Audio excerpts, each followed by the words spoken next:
So over here you can see that I have a blank page right here, and let's say I want to go ahead and add in different contents. So in order to go ahead and add in contents inside of Notion, you have to work with something called blocks.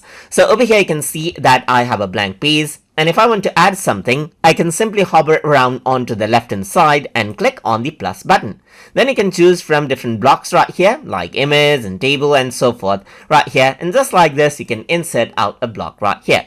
Similarly, at the end as well, you can press the slash key on your keyboard, and then you can go ahead and choose different types of block as you wish. For example, code right here, and then you got the code editor right here, the code block where you can insert out things just like this. So that is what you have, as you can see right here. So you got different blocks right here, just like this. And just like that, you can also click and drag to rearrange out the block as you like as well. So you can go ahead and drag this in and drag that out.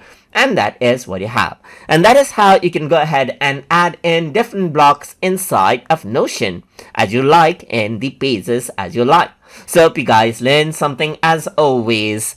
And as always, please like, comment, share, and subscribe.